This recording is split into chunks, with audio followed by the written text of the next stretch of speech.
Bona tarda, nens i nenes. Avui torna a anar de contes, però us explicaré un conte que és per valents. Tot i que va de bruixes, que al final no se surten amb la seva, ja ho veureu ja.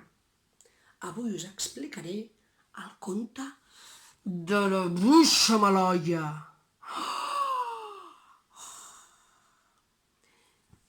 Fa molt i molt de temps, en una ciutat trista i bruta, on hi havia cases tan altes com muntanyes i cases tan petites com bolets, una gent que hi vivia trista, perquè en allà hi havia anat a parar una bruixa, a la que li deien bruixa Maloia. Tenia els cabells com uns fregalls, el nas com una albergínia i es passava totes les nits pintant les parets de rosa amb fang i fent fum perquè la gent es posés a tossir tota l'estona. Oh, era dolenta aquella bruixa. No us ho podeu ni imaginar. La gent, quan passava pel carrer, els feia una mica de por sortir i quan se la creuaven intentaven ser simpàtics i li deien «Bon dia, senyora bruixa! Què tal, bruixa Maloia? Com està avui? Com es troba?» I ella agafava la seva escombra i començava «Castanya de mi aganyes! Te trobo si m'enganyes!» Oh, s'enfadava i la gent, mireu, marxava corrents, cames, ajudeu-me, perquè no volien que la bruixa els piqués amb la seva escombra. Mare meva, aquella bruixa vivia en una casa, oi, mare de Déu, mireu, una casa on les parets estaven totes enganxoses com si fossin de xiclet. A dalt de la teulada, mireu, aquí, hi vivien 2 mussols que només sabien fer tot el dia.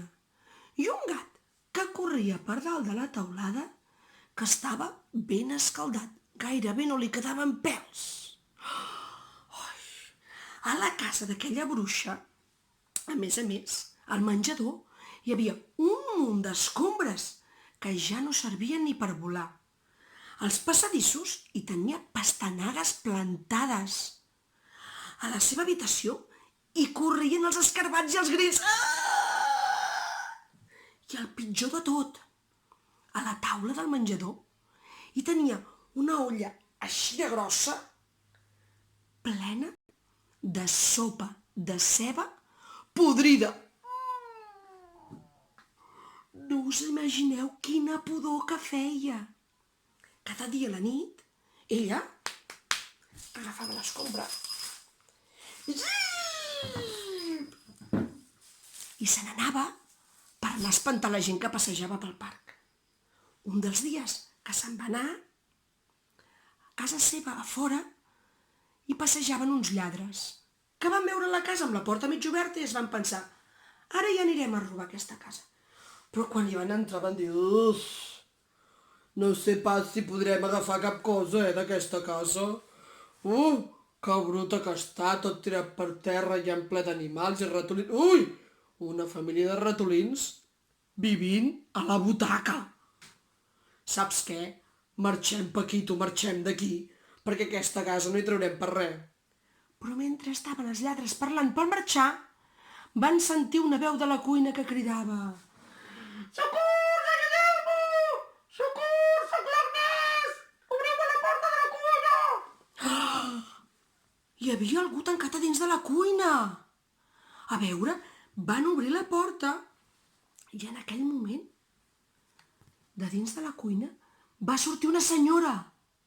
Era l'Agnès, la veïna de la bruixa, que el dia abans li havia dit simplement bon dia a la bruixa. I es va enfadar tant perquè s'havia aixecat de mal humor que la va tancar dins de la seva cuina i li va dir que la tindria una setmana fent-li el menjar. Mireu, veieu aquí? La sopa de ceba podrida. Oloreu, oloreu, ja veureu com se't diu la pudor. Mentre l'Agnès els intentava explicar una miqueta que havien de marxar ràpid perquè la bruixa tornaria de moment a l'altre. Doncs els lladres deien, vol dir senyora? I de cop i volta es va començar a sentir un soroll a la xemeneia i un dels lladres es va preparar. Mireu-lo, mireu-lo, amb el sac... Ai, mireu com li surten els peus per aquí sota! I un dels lladres ve...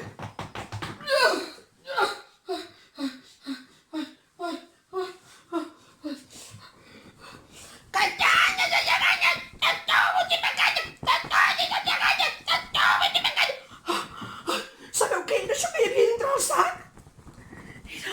Era la bruixa, que volia escapar-se. Oi, oi, oi, anava dient, us estuvaré quan surti d'aquí.